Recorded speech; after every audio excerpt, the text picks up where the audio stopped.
नमस्कार दोस्तों, एक बार फिर से स्वागत है आपका मेरे चैनल वेल्थ क्रिएटर पे। तो दोस्तों, आज हम एक और आईपीओ के साथ डिस्कशन करने वाले हैं जो कि आज से ही ओपन होने वाला है। और ये फाइनेंशियल सेक्टर का आईपीओ है जिसका नाम है दोस्तों जना स्मॉल फाइनेंस बैंक।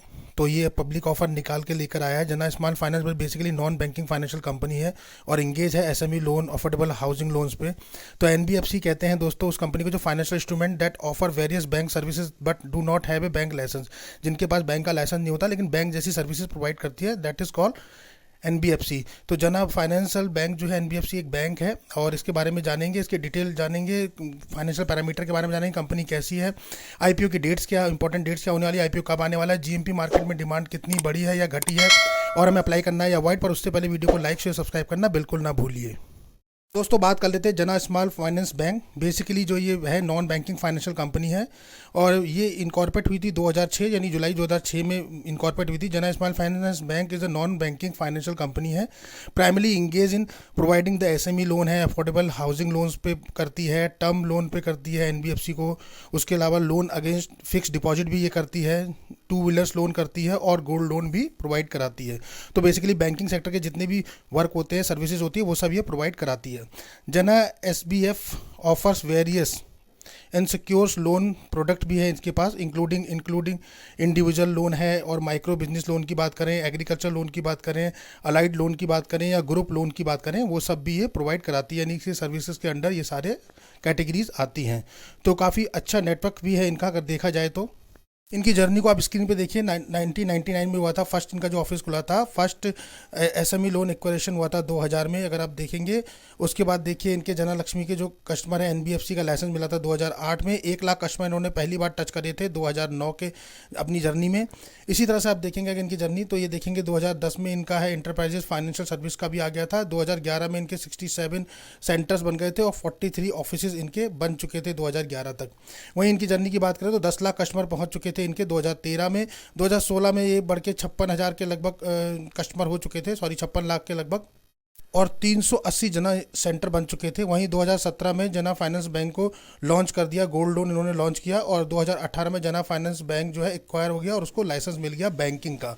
उसके अलावा आप देखेंगे 2019 में अफोर्डेबल हाउसिंग लोन में उतराई है, 2020 में 10,000 करोड़ का सेगमेंट टू व्हीलर फाइनेंस किया, फिर सप्लाई चेन फाइनेंस में 2021 में आया और 22 में 700 प्लस ब्रांचेस हो गई इसकी। तो अगर इसके ग्रोथ रेट की बात करें दोस्तों तो सीएजार काफ़ी अच्छा है इसका। अगर देखेंगे एनुअल सीएजार तो 40% के लगभग चल रहा है इसका आज की डेट में। तो 39-40% एनुअल सीएजार से कंपनी ग्रोथ कर रही है।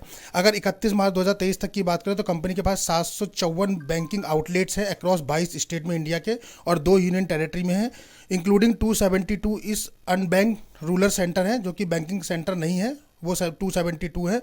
उसके अलावा पैन इंडिया में प्रेजेंट है इनकी, helping the bank to reduce its connection risk. तो बैंकिंग का जो रिस्क है उसको रिड्यूस करने में हेल्प करते हैं। उसके अलावा आप देखेंगे तो bank is providing services almost 12 million customer segment है इनके पास सिंस 2008 तक की। अगर हम बात करें 31 मार्च 2023 तक की बात करें तो 4.5 मिलियन एक्टिव कस्टमर इनकी लिस्ट में है।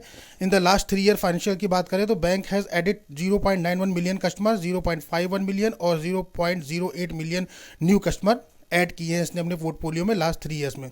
मार्च 31 2023 तक की बात करें तो इसके जो टोटल एम्प्लॉई हैं वो 18,884 परमानेंट एम्प्लॉइज़ के साथ एसोसिएटेड हैं। तो दोस्तों, अब और बात कर लेते हैं, आगे चलते हैं और बात करते हैं इशू साइज़ की। क्या इशू साइज़ है इस आईपीओ का? तो जना बैंक का अगर इशू साइज़ आप देखेंगे तो टोटल 570 करोड़ का ये इशू साइज़ लेकर आए हैं। इस इशू साइज़ की अगर बात करें तो इसमें से फ्रेश इशू की अगर हम बात करें तो 462 करोड़ के लगभग का फ्रेश इशू है, और ऑफर फॉर सेल्स की अगर हम बात करते हैं तो वो हमें 108 करोड़ के लगभग दिखाई देता है। तो कुल मिला के जो है पोर्शन जो है फ्रेश इशू का ज़्यादा है। तो इसका मतलब कि कंपनी जो है अपने पे खर्चा करने वाली है अपनी ग्रोथ के पर्पज़ पे। तो यहाँ फ्रेश इशू जो है वो 462 करोड़ के लगभग है, काफ़ी अच्छा साइज़ दिया है। और ओएफएस जो है सिर्फ 108 करोड़ है, जहां प्रमोटर अपनी होल्डिंग को डाइल्यूट थोड़ा सा करते हैं। तो इस तरह से टोटल 570 करोड़ का ये इशू साइज आपको देखने को मिलेगा। अब अगर बात कर लें डेट्स की तो डेट्स आपको आज से ही आईपीओ ओपन है, आज का पहला दिन है दोस्तों। तो आज 7 फरवरी 2024 से लेकर 9 फरवरी 2024 के बीच में आपको दिखेगा। फेस वैल्यू इसकी रखी गई है 10 रुपये पर शेयर। प्राइस बैंड की अगर हम बात कर लेते हैं तो वहाँ 393 रुपये से 414 रुपये पर शेयर है। हमको कट ऑफ प्राइस 414 ही सेलेक्ट करना है in retail category. Lot size की बात करें तो 36 शेयर का लॉट होने जा रहा है, जिसमें 570 का इशू साइज है, 570 करोड़ का, जिसमें से 462 करोड़ फ्रेश इशू है, जैसे कि मैंने पहले भी आपको बताया, और ऑफर फॉर सेल्स में जो आपकी कैटेगरी जा रही है वो 108 करोड़ के लगभग जा रही है। लिस्टेड होगा ये एनएससी बीएससी दोनों पे, बिकॉज मेन बोर्ड आईपीओ है। वहीं शेयर लॉट की बात कर ले तो 36 शेयर आपको देखने को मिलेंगे एक लॉट में रिटेल कैटेगरी में, जिसमें 14,904 रुपये पे करने हैं। रिटेल में मैक्सिमम 13 लॉट तक अप्लाई कर सकते हैं, 468 शेयर मिलेंगे 1,93,000 रुपये। स्मॉल एचएनआई मिनिमम में 14 लॉट अप्लाई करने होते हैं, 504 शेयर मिलेंगे 2,08,000। स्मॉल एचएनआई मैक्सिमम में 67 लॉट अप्लाई करने होते हैं, 2,412 शेयर मिलेंगे 9,98,000। बिग एचएनआई मिनिमम में 68 लॉट अप्लाई करने होते हैं, 2,448 शेयर मिलेंगे और 10,13,000 रुपये पे करने हैं। अब होल्डिंग पैटर्न की बात कर लेते हैं, होल्डिंग किसके पास है। तो प्रमोटर की अगर होल्डिंग आप देखेंगे तो जना कैपिटल लिमिटेड के पास है पूरी की पूरी होल्डिंग। और अगर हम यहाँ देखेंगे तो प्री इश्यूएंस जो है 25% के लगभग सिर्फ होल्डिंग है। पोस्ट इस आईपीओ के आने के बाद कितनी बचेगी वो डिस्क्लोज नहीं है, पर 25% है तो मतलब 75% ऑलरेडी पहले से ही डायल्यूटेड है। और वो कहाँ है देखेंगे तो जना होल्डिंग के पास ही है बेसिकली, मुझे ऐसा लगता है। बाकी रिजर्वेशन को चार्ट की बात करें तो क्यूआईबी को 50% का कंपनी ने पोर्शन दिया है, काफी अच्छा पोर्शन क्यूआईबी के लिए। रिटेल के लिए भी काफी अच्छा रखा गया, 35% के लगभग आपको दिखाई दे रहा है। एचएनआई के लिए 15% कैटेगरी रखी गई है, तो 50% क्यूआईबी, रिटेल के लिए 35% और एचएनआई के लिए 15% की ठीक ठाक कैटेगरी रखी गई है रिजर्वेशन कोटे में। अब बात कर लेते हैं प्रॉफिट और लॉस की, और बात कर लेते हैं कंपनी के फाइनेंशियल पैरामीटर की। फंडामेंटली कंपनी कितनी स्ट्रांग है, क्या साउंड कर रही है, तो बात करते हैं इसके सीधे फाइनेंशियल चार्ट पे पहुंचते हैं और देखते हैं लास्ट 3 ईयर्स का। तो 21, 22, 23 हम 3 साल का एनालिसिस करेंगे, और एक हाफ ईयरली का है जो कि 30 सितंबर 2023 तक का है, वो अपडेट यहां हमें मिला है। तो हम देखते हैं सबसे पहले 30 सितंबर 2023 तक का कंपनी कहां है। एसेट पे अगर हम देखेंगे तो 28,105 करोड़ पे लगभग एसेट है कंपनी के। रेवेन्यू की बात करेंगे तो 2,215 करोड़ के लगभग के रेवेन्यू है। प्रॉफिट आफ्टर टैक्स की बात करें तो 213 करोड़ के लगभग है। नेट वर्थ की बात करने चाहें तो वहां 2,547 करोड़ के लगभग नेट वर्थ है। रिजर्व कंपनी के पास 2,225 करोड़ के लगभग है, और बोरिंग भी कंपनी पे 5,313 करोड़ है। बेसिकली बोरिंग को ज्यादा कंसर्न नहीं मानते, बिकॉज फाइनेंशियल इंस्ट्रूमेंट या बैंकिंग सेक्टर में बोरिंग बेसिकली चलती है, क्योंकि लोन कंपनीज के ऊपर होते हैं, क्योंकि लोन कंपनी प्रोवाइड कराती है, तो बोरिंग एक कंसर्न पार्ट नहीं रहता है इस पैरामीटर में, स्पेशली इन कंपनीज में। अब बात करते हैं एसेट की, तो 2021 में एसेट थे 19,000 करोड़ के लगभग के, 22 में बढ़ के हो गए 20,000 और 23 में बढ़ के हो गए 25,000, और अभी हाफ ईयरली में देखें तो 28,000। तो कंपनी ने एक्सेलेंट ग्रोथ दिखाई है इन टर्म्स ऑफ एसेट में। काफी अच्छी ग्रोथ देखने को मिली आपको एसेट में। अगर आप देखेंगे कहां से जर्नी शुरू करी, 19,000 से 28,000 करोड़ तक। रेवेन्यू की बात करें तो 2,720 करोड़ था, 22 में बढ़ के हो गया 3,000 करोड़, और 23 में बढ़ के हो गया 3,699 करोड़। काफी अच्छा यहाँ भी इसने एक्सेलेंट किया है, रेवेन्यू की पीस में भी काफी अच्छा ग्रोथ किया है year by year. Profit after tax की बात करें तो यहाँ पर काफी सुपर जंप देखने को मिल रहा है, जहां 72 करोड़ था 21 में, 22 में प्रॉफिट आफ्टर टैक्स 17 करोड़ घट गया था 72 से घट के, वहीं 23 में बढ़ के सीधे 255 करोड़ पर पहुंच गया। मतलब आप देखेंगे सीधे जंप आपकी जो है 17 करोड़ से लेके सीधे सीधे 255 करोड़ पे। तो सुपर ग्रोथ दिखाई है कंपनी ने 22 और 23 के फाइनेंशियल ईयर में, तो काफी अच्छा ग्रोथ दिया, जबकि 21 में जो है डिग्जैक्ट था इसका परफॉर्मेंस। वहीं अगर हम नेटवर्थ की भी बात कर ले तो नेटवर्थ अगर हम देखेंगे तो 2021 में 1100 करोड़ के लगभग थी, जो बढ़ के 1184 हुई है, और फिर 1777 करोड़ 2023 में हुई है। और इस फाइनेंशियल के हाफ ईयरली की बात करें जो रिजल्ट दिए हैं उसके अकॉर्डिंग 2,547 करोड़ की नेटवर्थ है। तो यहां भी एक्सीलेंट ग्रोथ दिखा रही है कंपनी, मतलब कि आप देखेंगे तो 2021 से मतलब 1100 करोड़ से आज की डेट में 2,500 करोड़ पे नेटवर्थ पहुंचा दी है। रिजर्व सरप्लस भी काफी अच्छे कंपनी के 914 करोड़ थे आप देखेंगे तो 21 में, 22 में बढ़ के 999 हुए, और 23 में बढ़ के 1,472। और आज अगर हाफ ईयरली में देखें सितंबर तक तो 2,225 करोड़ के लगभग के इसके पास एसेट वो रिजर्व है। तो काफी अच्छे रिजर्व पे भी कंट्रोल है कंपनी का, काफी अच्छे इंक्रीज कर रहा है, सुपर एक्सीलेंट कैटेगरी कह सकते हैं।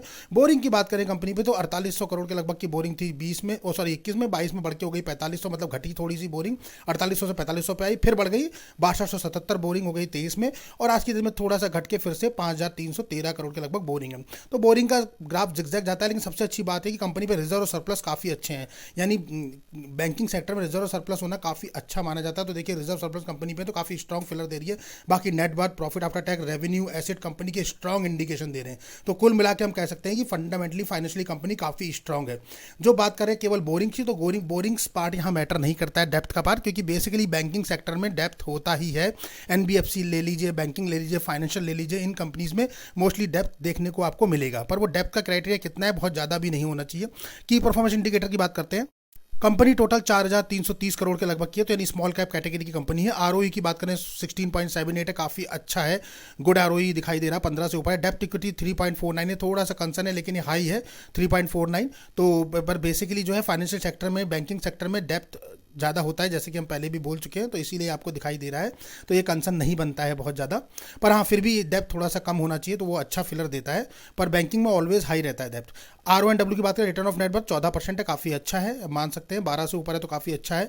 पीवी रेशियो की बात करें 1.28 है। वहीं अगर ईपीएस की बात करें तो प्री आईपीओ 27 है और पोस्ट आईपीओ जो है 40 हो जाएगा। पी रेशियो की बात करें तो 15 है और फिर 10 हो जाएगा। तो काफ़ी परफॉर्मेंस अच्छा है, और कुल मिला के कुछ पैरामीटर एवरेज हैं तो कुछ पैरामीटर सुपर एक्सीलेंट दिए हैं कंपनी ने। फाइनेंशियली पूरा ओवरऑल अगर हम रिव्यू करते हैं फाइनेंशियल और फंडामेंटली, तो कंपनी काफ़ी स्ट्रॉन्ग साउंड दे रही है, यानी कि लॉन्ग टर्म में जो लोग कंसीडर करना चाहते हैं वो कर सकते हैं, बिलीव कर सकते हैं कंपनी के ऊपर। तो काफ़ी अच्छा है और मुझे लगता है कुल मिला के बढ़िया है इसका जो अभी तक इसने रिजल्ट दिखाए हैं। बाकी वैल्यूएशन की बात करें तो वैल्यूएशन भी ओके ओके दी है कंपनी ने। अब वहीं दोस्तों बात कर लेते हैं इंपॉर्टेंट डेट्स की। तो इंपॉर्टेंट डेट्स होने वाली हैं आपकी 7 फरवरी को ये ओपन, यानी आज के दिन से ये ओपन हो रहा है दोस्तों। 7 फरवरी से लेकर 9 फरवरी के बीच में आपको देखने को मिलेगा। 9 को ये फाइनली क्लोज हो जाएगा। अलॉटमेंट स्टेटस आपको देखने को मिलेगा 12 फरवरी को, यानी कि मंडे को, और उस आपके जो इनिशिएट ऑफ रिफंड है अगर नहीं मिलते हैं तो 13 फरवरी को, यानी कि आपके अकाउंट में रिफंड हो जाएगा अगर आपको अलॉटमेंट नहीं आता है। क्रेडिट शेयर आपके डीमेट अकाउंट में 13 फरवरी को सेम डेट में ही मिलेंगे, और लिस्टिंग आपको देखने को मिलेगी 14 फरवरी को, यानी वैलेंटाइन डे के दिन।